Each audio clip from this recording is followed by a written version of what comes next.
Science प्रायोजक राजयोग paints, आनंद तुमचा, रंग आमचा.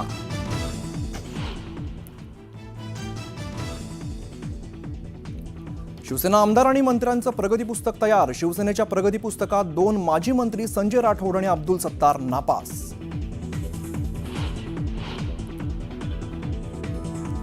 पराभव झाला की ईव्हीएमवरती टीका. विरोधकांची भूमिका दुटप्पीपणाची. मार्कडवाडीच्या मुद्द्यावरून उपमुख्यमंत्री एकनाथ शिंदेंचा विरोधकांवरती जोरदार हल्लाबोल. ईव्हीएमच्या समर्थनार्थ गोपीचंद पडळकर आणि सदाभाऊ खोतांची विधान भवनाच्या पायऱ्यांवरती घोषणाबाजी. ईव्हीएमच्या मुद्द्यावरून सत्ताधारी एकवटले.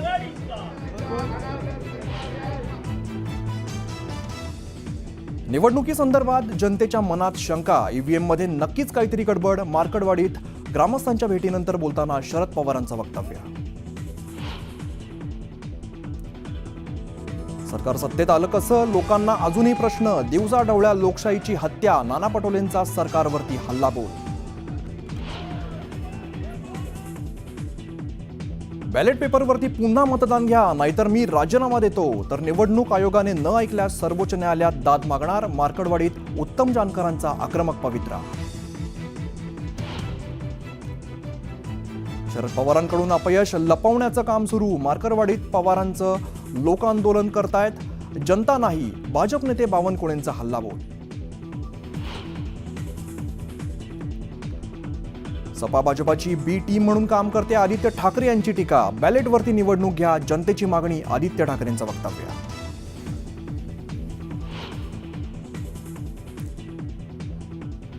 विधानसभा अध्यक्षपदासाठी राहुल नार्वेकरांचा एकमेव अर्ज.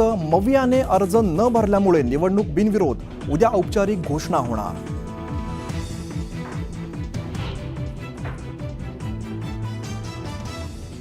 अधिवेशनाच्या दुसऱ्या दिवशी विरोधी पक्षाच्या नेत्यांनी घेतली आमदारकीची शपथ. नाना पटोलेंनी संविधानाचं पुस्तक हातात घेत घेतली शपथ.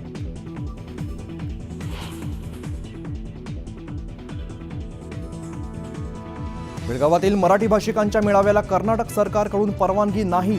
महाराष्ट्रातील नेत्यांनाही कर्नाटकात येण्यास बंदी. वातावरण तापण्याची शक्यता. उदय सामंतांसह शिवसेनेचे 2 नेते जाणार बेळगावला. सीमा प्रश्नाबाबत महाराष्ट्र एकीकरण समितीच्या नेत्यांशी करणार चर्चा.